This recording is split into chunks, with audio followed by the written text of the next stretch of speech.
I was born in Seattle, in the United States. I lived many different places in the United States. I first encountered the demo scene when I lived south of Cleveland in Akron, Ohio, which was about 1986.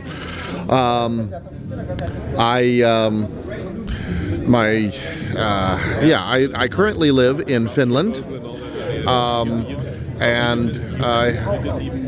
because I had gotten a job in England, and it was a temporary job. Was going to last 6 weeks. Then it was extended for another 6 weeks, and then another 6 weeks, and eventually it became a year and a half. And it was 6 weeks was planned. A year and a half was not planned, and because of that, I had packed up for a 6 week period and left everything at home. So after a year and a half of not being home, I had, the power had gone off, and I had to turn off the power, had to turn off the phone, etc., etc., etc. Year and a half later, I go back home. I just told them, look, guys, I have to go back home and pack up my stuff. I've been here for living on, buying things to supplement my wardrobe that I took 6 weeks of, clothes. In England. In England. And then after I did that, when I came back, because they said, please come back, we have more work for you. I did that. I came back. And they were like, we're really sorry, but we don't have work for you right now. Can you stay in Europe? And I was like, oh, well, I think I can do that. So I called up a friend of mine who lives in Finland, because there were 2 demo parties I wanted to go to that summer in Finland. And I was like, hey, can I just hang out there until I find work back here? And he's like, yeah, probably, no problem. In the meantime, I found a job in Finland. So the thing is that but the difference, people say that there's no scene in the United States, and there's a small scene in the United States, always has been, but it's significantly smaller than in Europe. As a result, we don't have very many parties.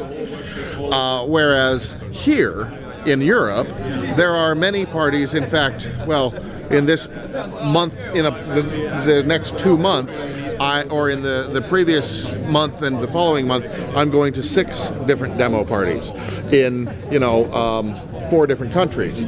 So, which you can only do if you plan beforehand and buy your tickets about 6 months in advance, so you can actually afford tickets to all these places. But yes, living in Europe makes it a lot easier for me to get to demo scene events and to. A part of the thing that the United States doesn't often see about the demo scene is how social it is. This is if you just look around here, you can see people talking. Some people, this is their first party, and they're able to fit in just as well as the people who have been, to this party the last time 6 years ago, like myself, or the people that came here last year, or the people that are organizing it. It's a very social thing. I didn't answer your question very well. I just went off on a tangent. No, it's no problem, because we know much about you. And I know much about you. It's kind of this, that's that weird guy that moved to Europe so he could be involved with the demo scene. But in a way I did. And how comes this demo scene in your life? And how you can involved with the computers and the program language? The thing about it, other than the social aspect, back when I was in the States, the thing that attracted me to the demo scene was the creativity and people just making things that they wanted to make rather than being told what to make. And there's a huge difference with that. If you're making a game professionally, or if you're making a game even for you and your friends, there's a set thing that you have to follow. With the demo scene, you can pretty much break all that and just say, I just want to do a cube, or I want to make a flyby of a city that's on Mars or some other planet. Or you can say, I don't want to do that. I want to instead explode a whole bunch of particles around and then twist those particles in different ways and see what I can do with them. You can either do abstract, you can have a plan. There are so many different things, and the creativity involved and just being able, the freedom involved in doing whatever the heck you want to. And the music is the same way. I have done, when I was in, when I was a C64 scener, back when I had the C64, I formed a group with my friend Apprentice in the States, Process 1541. Was named 1541 from the disk drive, but Process was actually from a Skinny Puppy album. And we did some things, but we kind of planned to do a lot of stuff, and we also did some Amiga stuff at that time. But our primary musician got busted for having a BBS that had some things on it that he shouldn't have had, and that was our primary graphician, and then our musician basically never actually produced anything, and then our replacement graphics guy kind of was moving off in an area that Apprentice didn't really want him to be. Apprentice was very concerned because he kept drawing skulls and devil's heads, and Apprentice was like, I don't want to do anything satanic.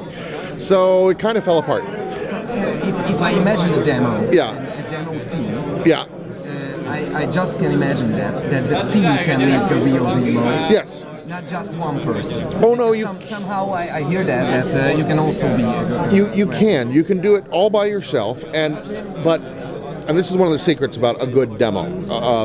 The good demo has to have one person's direction. They can guide the team through it, how to get that.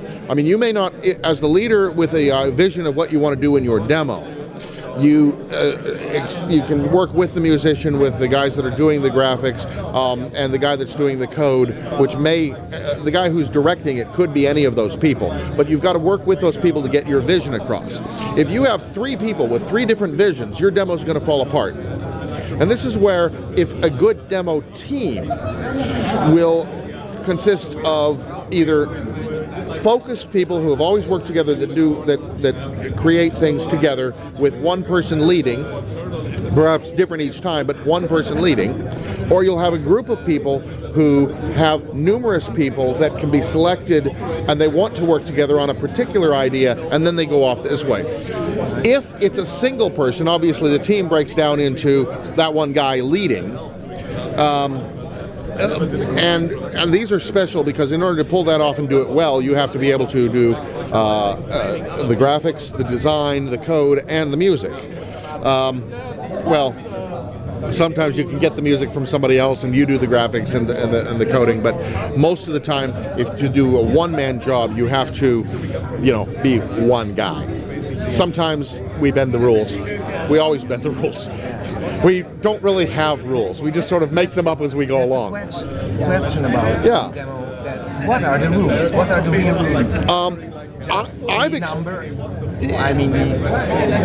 My rules. There's that.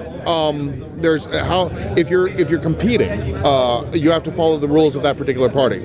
So if you're doing a 4K intro, you have to have it smaller than 4 kilobytes, or exactly 4 kilobytes. Smaller is one way of looking at it, exactly is another. And most people go with exactly because you're trying to cram as much in there as possible. But then there's also the challenge of, okay, I crammed as much into even smaller area. And that's impressive for the folks that are looking at size coding. 64K, same thing. And of course, when you're competing and you've got a demo size limit, that's to prevent people from doing certain tricks, like maybe adding a huge animation into what traditionally is calculated stuff. Sometimes it's okay to put in a video. Sometimes it's not okay. It depends on how it's being positioned by the people making it. But as far as rules go, my rule that I have said, as far as the demo scene goes, and this is my rule that I tell people, is make what you want and screw everything else. Just make what you want to. If you want to make music that sounds like, frogs in a pond, make music that sounds like frogs in a pond. If nobody else likes it, but you like it and you had fun, you win. I also involve in music, and if you give me this stuff, I can imitate it with my own mouth. Which, for example. Yeah, and you enjoy doing that, and you have fun with that, I'm sure. And that's exactly the thing. It's like you make what you want. Now, you take that. And, you involved with the programming? I do. I'm in charge of the demo division of X-Session. I am a coder. I'm a very crap. I don't do graphics well, but occasionally I will do graphics. I do ASCII. ASCII is ASCII and ANSI are two of the sort of lost arts of the demo scene. In ASCII, Amiga ASCII, you use slashes and parentheses and brackets and other letters to make graffiti-like images, or not necessarily graffiti, but pictures, larger pictures made out of ASCII characters. ANSI is you do the same thing with the ANSI character set from the PC, and that generally involves these block graphics and shading and colors. And again, there's a tradition of that and graffiti, but doesn't have to be there. But there's a tradition that there is, and a lot of the guys that, like my friend Sal One. And who made this tradition? Demo sceners. Demo series? Yeah. Who started in? I don't actually know who started the whole graphics thing. The United States is the base of this? No, heck no. Or Europe? No. Europe has more of the. Europe has a larger center of it. But it depends on which platform we're talking about. Okay, if we're talking about like the ZX Spectrum, or actually it's the ZX Spectrum, because in the U.S. we never had them, so it's not a Z, it's a Z. But the center of that was Russia, and the Russians had very specific clones of the ZX Spectrum that they are able to do amazing stuff on. It was on a Z80 chip and has a very limited graphics capability, unless it's in the hands of a Russian with the skill to turn that into something marvelous. And there are many of these guys. So that was the center there, and some of the guys actually live on the Asian portion of Russia, not the European side. Irkutsk, Yakutsk. Yes. Maybe. Maybe not necessarily Kamchatka, but more. They're one of the. Oh, I forget what the party is. The third largest town in Russia, in my understanding, is on the Asian side, and I can't remember what it is. But that they have a. Novosibirsk. I think that's it. I am really, really bad with Russian towns because, well, I'm an American, so therefore we never learned anything about them because they were horrible people. I think they also know where is Chattanooga. So yeah, I think it's not a shame. But there's a party that's there, or at least there was one 2 years ago, and I think last year. I didn't hear about it this year. But yeah, the Russians were the center of the Speccy scene. The center of the Amiga scene moved several times. Sometimes it was in Finland, sometimes it was in Denmark. It kind of started in Denmark. Sometimes it was in Germany, sometimes it was in Sweden. Maybe it started in Sweden. Anyway, depends which group was dominant at the time. And then there were people that were surrounding that. It was always big in Scandinavia, but it was also big in France on the Amiga. On the C64, it was more Northern Europe, plus Poland and, of course, Hungary. I mean, Hungary has always had a big C64 scene. But let's not forget Turkey. Turkey had a C64 scene and an Amiga scene. PC scene, the United States had a dominant force in the early PC scene, and that was Renaissance. And there's good reason for it. Yeah, Tran made PMO-W, and that was a DOS extender that allowed you to do more stuff with a PC and write faster code because you could access the graphics buffer in a linear fashion rather than these big blobs that took a long time to move. For example, you are also coming from the United States. Yeah. And how can I imagine when you arrived from the United States here to Europe? Yeah. You're sitting in what kind of computer? Oh, well, I didn't get here until 2003. My first demo party was 2003. So by that time, I had, I still had the Amigas, but my primary machines were PCs at that point. But I still had, I made the mistake of selling my C64 in 1992. No, 1990. And then I bought an Amiga right before I sold my C64, and I thought that I would never, the C64 is over. I've seen a sinus scroller on it. Completely had not seen anything yet on the C64 like what it was capable of. I mean, some of the guys that are here can pull off some stuff that if I would have seen that back then, I would have been like, there's no way I'm selling this computer because there's so much more.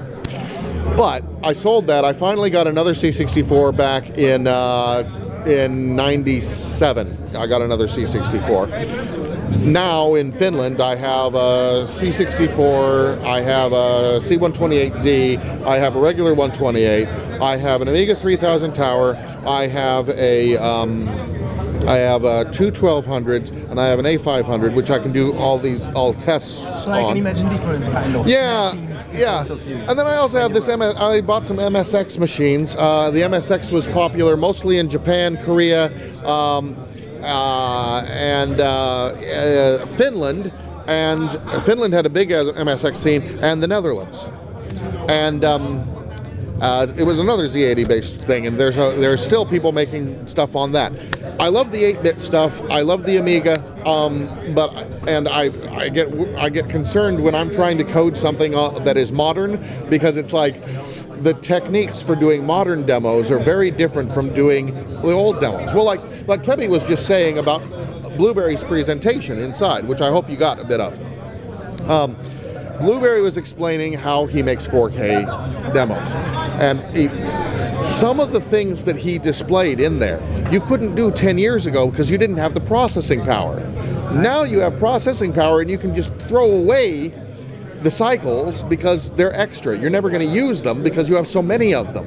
So you can do things that 10 years ago you wouldn't have had the power for. What do you think?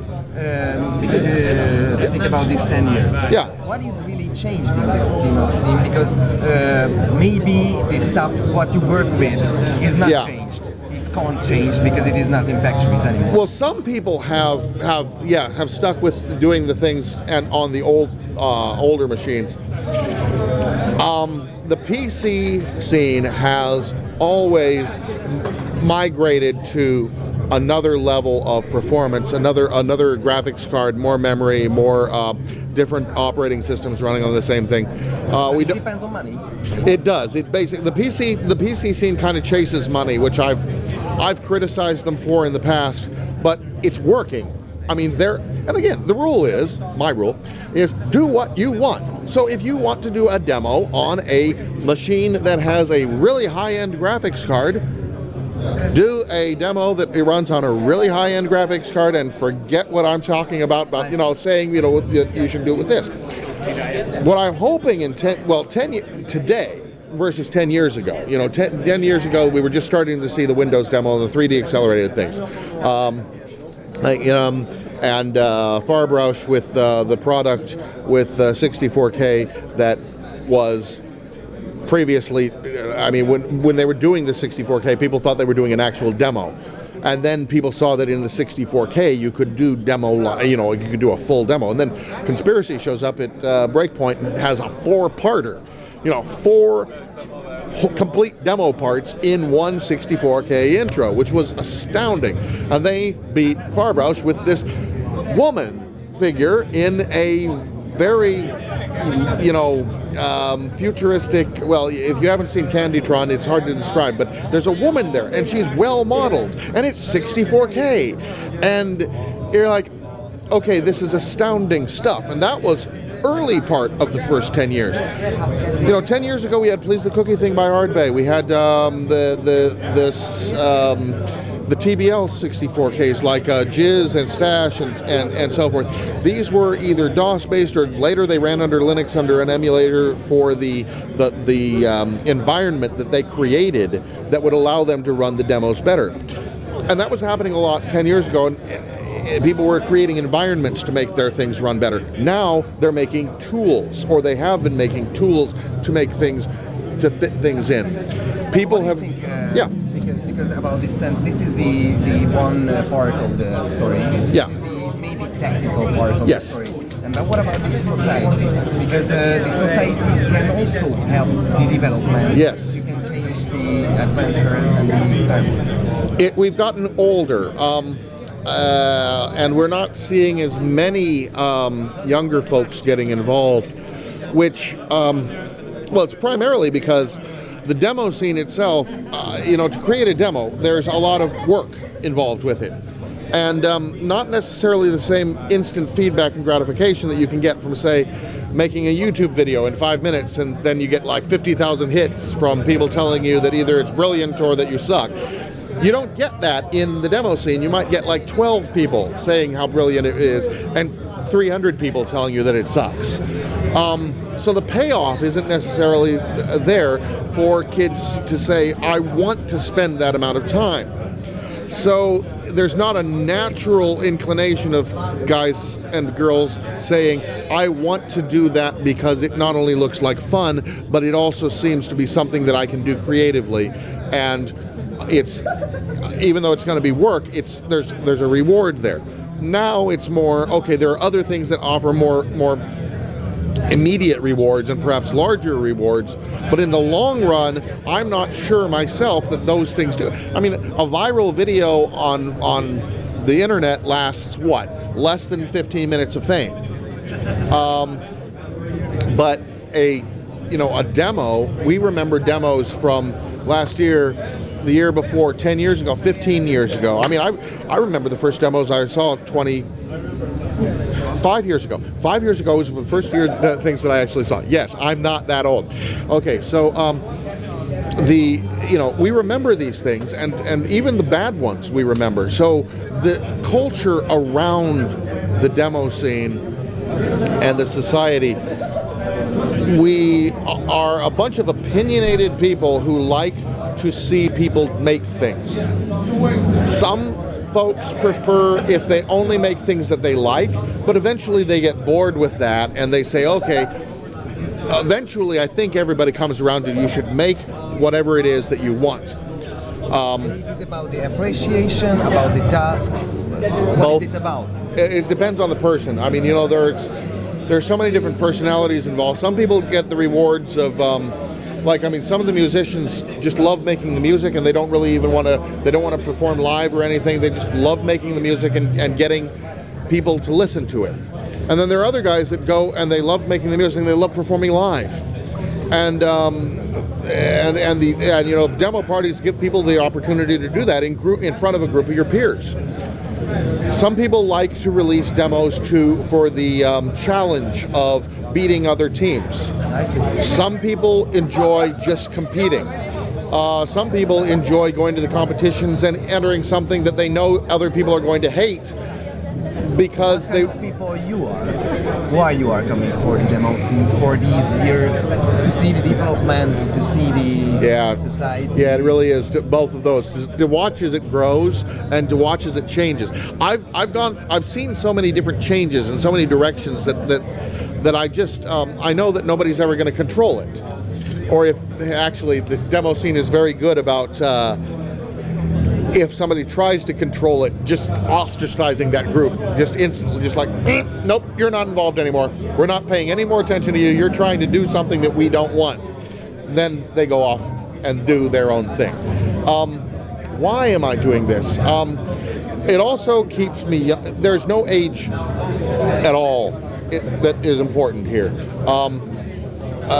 Some people know that I am 20, and Some people actually are 20. So that's why you're using this different gray color. Yes. The gray color makes me look older, so that people don't So this think. paint Yes, is it helps me to. from that. Yes, it helps me to buy beer because in the United States you can't buy beer until you're 21. So by having gray Without hair. your ID. Yes, without your in ID. New York City, and I was So experienced that. by painting my hair gray, I no longer have to carry my ID. It's a much faster way of. Yeah. Okay. So beer is the reason. Yeah. So yes, beer is also another reason for it. Yeah. There's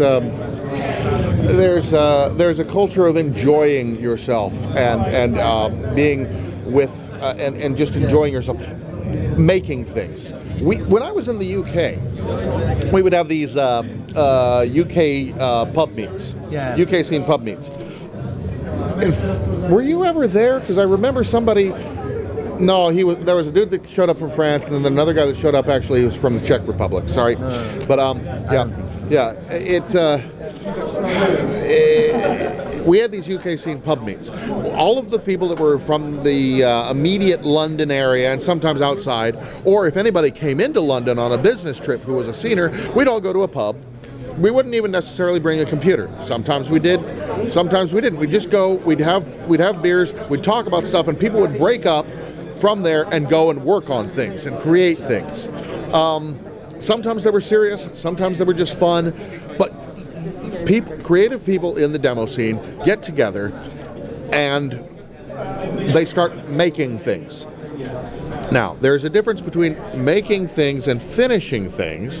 There are a lot of us like me who have problems finishing things.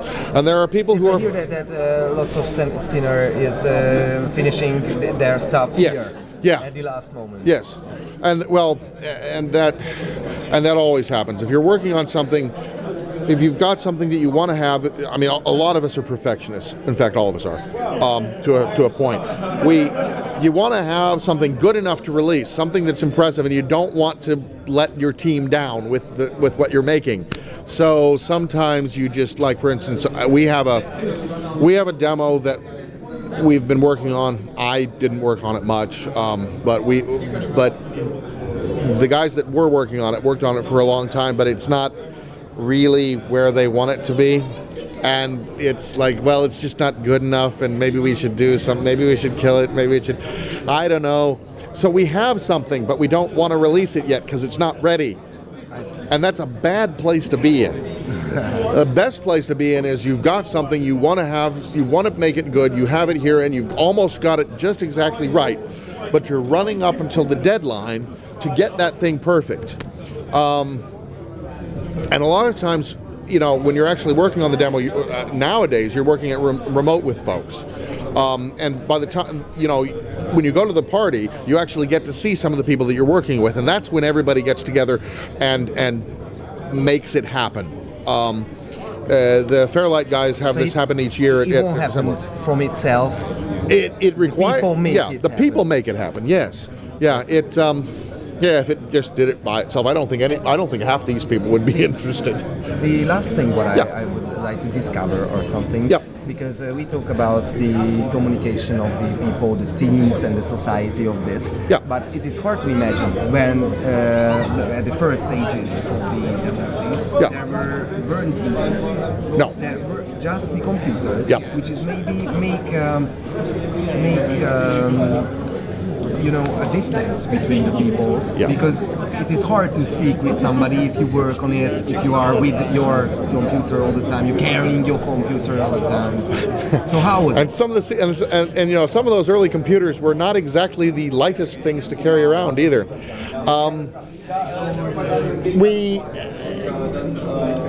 In the U.S. we had modems.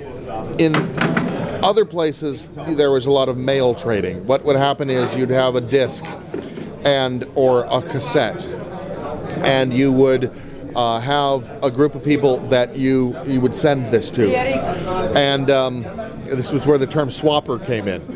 And swappers were important people at that time in the groups because they would distribute your stuff. In the U.S., it was sometimes difficult to get a hold of stuff because, well, it probably would have been easier if I would have tried mail trading. But you'd have to call the BBSs, and you would download then the actual productions, and then you could run them on your computer, but then you had to upload them to other places. Unfortunately, in the US, there was this culture of not giving a crap about the demos themselves, but only the other stuff that might have been available on those boards. For example, all the stuff that, again, the Process 1541 musician got busted for his bulletin board having stuff that it shouldn't have had. Well, that's what a lot of people were wanting, was that stuff that he shouldn't have had. So those of us that actually wanted the stuff like the intros and so forth oftentimes had to occasionally, shuffle around things that we shouldn't have had.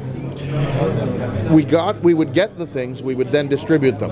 What I would do when I lived in Chicago and when I was in LSD, which is primarily British Amiga group, I would get the stuff from our boards, and then I knew what bulletin boards in Chicago were friendly to demos, where the people didn't necessarily have the connections to get these things, and then I would upload those, and I'd review them, and then I'd encourage other people also to review them. But it just generally turned out that most folks were just like, I want to read your reviews because I don't know what to say about them. I just love watching these things, and how do you make them? And unfortunately, we didn't have enough people in the US that were saying, how do you make these? There were people, however, that got into the music side. When Pro Tracker came out on the Amiga, Impulse Tracker, Fast Tracker, in the US, those trackers would be distributed to people, and you had places like the Tracks thing, this is later on the internet, but you had people that would get these and they would trade over Usenet. They would put their sample packs, or they'd put their music, their module files out there, and people would start trading them, and then they'd start trading techniques. And so the first things were why you would like to choose somebody to speak with is the stuff what he made. Somewhat. Because you just see a man.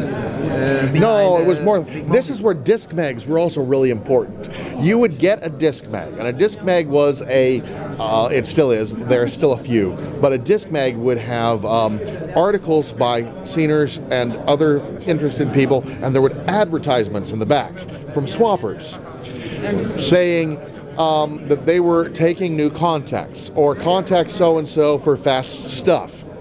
And then you would write them a letter, or you would call the bulletin board, if it was a bulletin board. And you would say for applying, or in the letter, hey, here's my new stuff, I want to swap with you. Nice. And some people were really jerks about it, and some people were really open about it. And the people who were the best swappers were the ones that were open, that would trade with people, and would, some of your best traders and your classic traders are guys like, Byte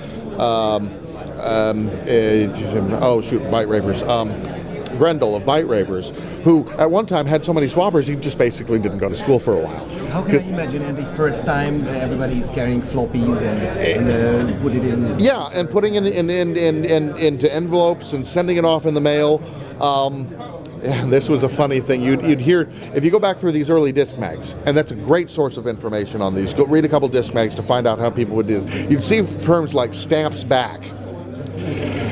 And, guys were trying to, they didn't have that much money, but you had to keep up all these contacts that you had. If you had 100 contacts, you'd say stamps back, meaning send my stamps back to me so I can use them or try to use them again. And there were people that were doing all kinds of silly things like putting tape over the top of them. And that was just mail trading. On the BBS side, there were some other interesting techniques that were made, that were done so that people could maintain a lot of connections to bulletin boards. It was important, if you had something new, you had to get it out to these other people. So, the swapper and the trader were very, very important up until the time when Usenet came on, and then the internet. Because people, when that happened, there was more ability for anybody who didn't necessarily have contacts to get the stuff. And it's actually a good thing that we moved to that, because now, for a period of time, there was a much more open bit with the demo scene where people would see it more often and they'd get more involved. At least that's how it seemed in the States. I was still, I was not in Europe until 2003. You'll have to ask some other folks that were actually here during that time how that actually went. But yeah, back in the early days, it was all stamps, envelopes, modems, sending files, keeping a list of contacts, keeping a list of boards. When you had something new, you got it in and you got it out to everybody as quickly as you could. And the best of us, because I was also a swabber and a trader, the best of us would also talk to the people and make friendships with folks. I mean, there are still guys that I remember talking to back at that time. So it is strange because if at the early days, yeah, you might be closer than these days because of the internet. Yeah. Because the internet is make that yes. distance what you didn't need to fight with these days, because you can write and you can keep contact. Yes. But at those days you had to meet, you yes. had to organize something. And what about that? Because how you talk about that? It appears that you are live like a life, all this. Well, yeah, stuff. We did. Demo scene is the sense or something of it when everybody lives this kind of life and meet with each other. These days they didn't have to meet because they can they still, write and send everything. They still did, and it was important. And when you went to, but I myself, again, in the States, I couldn't go to the parties. Well, I could have, but it would have cost a lot of money to fly overseas, yes. So I never did. But like, Vigo of Bronx, he's a trader and a guy still involved, but it goes way back, at least as long as I do. He's from Turkey, and he would have done mail trading and BBS trading, and he did. I've got videos from him of parties that he went to, and he still talks about the first time he met this guy. He'd been trading with him for a while, and they finally got to meet.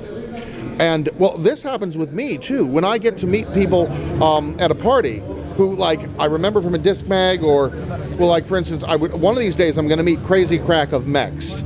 Crazy Crack was a coder. He was a German coder. Eventually, he was in Mex at the time when I was talking to him, but he eventually joined Complex and did some demos with them.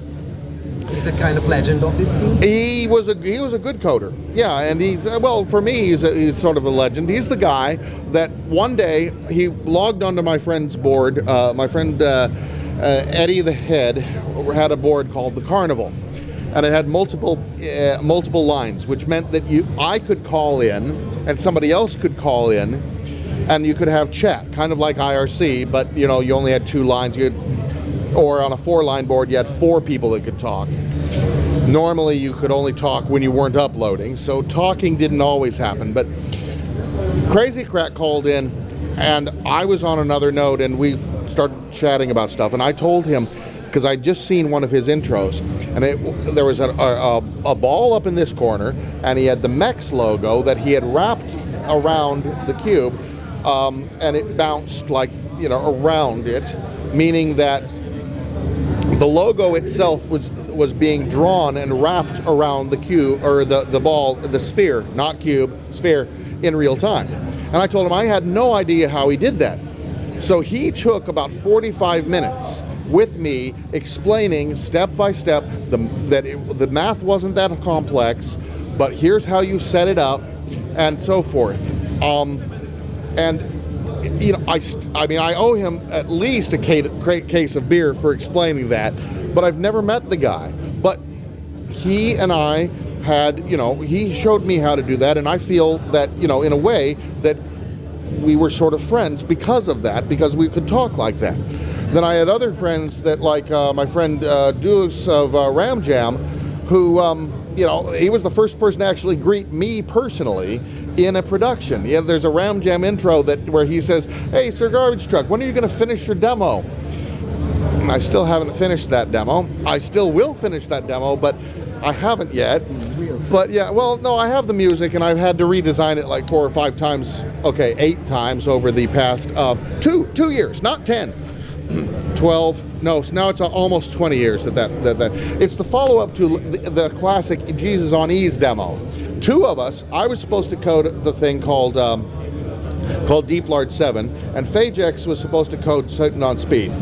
And Echo did the music for both, and the music's still out there for both. Phagex lost his hard drive, so he lost all of his code, and well, something else happened, and I had to stop. I had to disassociate myself from the scene for a couple of years. And when I came back, I still had this stuff, and I still talk with Echo. I mean, I remember when I met him for the first time when I moved to the UK, and I got to visit him, and I got to visit Mub, and I got to meet all these guys that I'd been talking with over the years and become friends with, and we finally got to sit down and have a beer. And they don't even go to demo parties. This is just meeting them at wherever. I try to get them to come to demo parties because these are still fun. But some of them are just like, yeah, that's something I did when I was younger, and now I have a family, and I can't take my kids, or my wife doesn't want to go. And then you show them, and then you show them the pictures. See, Faye, and this is Faye's wife, and Faye's wife actually dragged Faye to this party. And they go like, okay, yeah, maybe I'll show up at the next one. And then sometimes one of them will show up and they're like, yeah, you're right, I should have come to more. And then, yeah. And you involved with the coding in your personal life also? My new job that I have now, I am back doing more coding and not as much administration. But well, if you're in system administration, you're always coding small tools and so forth. But yeah, now I'm doing more coding at work. I'm doing an inventory system, so it's information technology. It's not really exciting. So being able to code something at home that is moving or whatever the hell I want it's a cool thing. Again, being slightly a perfectionist and not really knowing which platform to work on because I want to make a really advanced demo, but no, I should stick to this one, and I have too many platforms and I should just stick to one. But yeah, yes, I do coding at work, and when I'm not too tired, when I get home, then I'll start coding on something, and then continue to try to do that as things go on. Sometimes if I'm too tired, I just go home and I just play games. You play games? Still play games? I still play games. But the old school ones? Oh, sure. Sure, old school, old and new. They're still, I mean, the XCOMs are much older, but they're still classics. And then, of course, Gianna Sisters. There's several other C64 games that I still play. On the Amiga, Powermonger, Populous, I get them out about once a year. Again, stuff that was fun doesn't stop being fun.